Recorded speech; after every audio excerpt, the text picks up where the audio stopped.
Hello everyone! For today's video po is how to link GCash Visa Card to PayPal account. Okay, so bago po tayo makapag-link ng GCash Visa Card sa ating PayPal account, kailangan po natin ng GCash account, GCash Visa Card, and PayPal account. But before we start, kung hindi ka pa po nakapag-subscribe dito sa channel, and if you're new here, hit the subscribe button and the notification bell.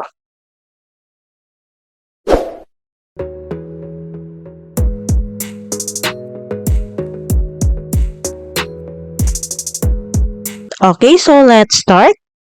Okay, to link your GCash Visa Card to PayPal account, kailangan po ay first, your GCash account is fully verified kung ikaw po ay nakapag-submit ng documents or a valid ID and a verification status appears under your name and mobile number. Then the second step is to order a GCash Visa Card. At kailangan po ay nakabili na po kayo ng GCash Visa Card. Kung sakaling wala ka po pong GCash Visa Card, pwede nyo pong bisitahin ng aking channel at may tutorial video po ako if how to order a GCash Visa Card. Okay, at kung may GCash Visa Card ka na po, ang kailangan naman po ay nakalink po ito sa inyong GCash account. Okay, ito po yung third step. Link your GCash Visa Card to your GCash account.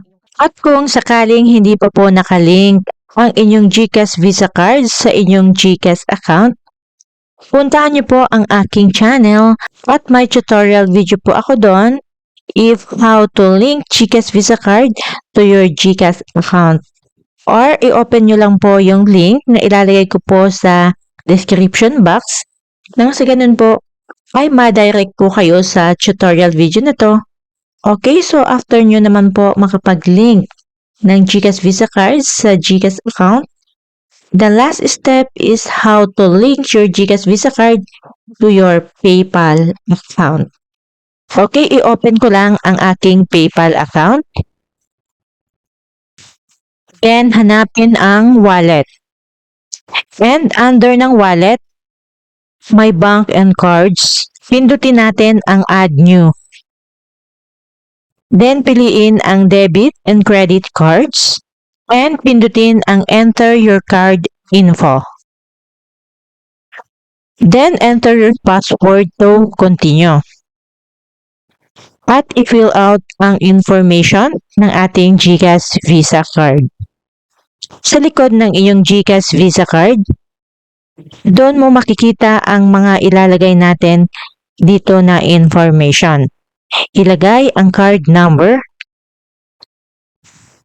ang expiration date, then yung CVV ay makikita rin natin sa likod ng ating GCash Visa Card. And dito po sa billing address, pwede nyo po i-change. Okay, but for me, okay na po itong aking billing address. And then, pindutin na po ang link card.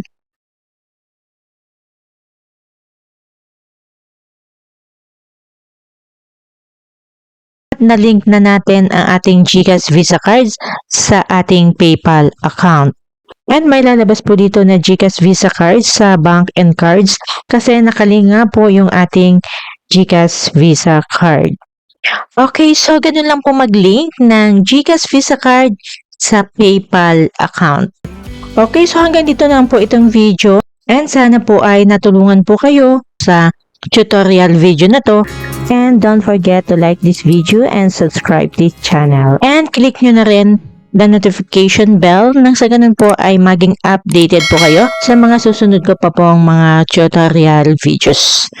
Okay, thank you for watching.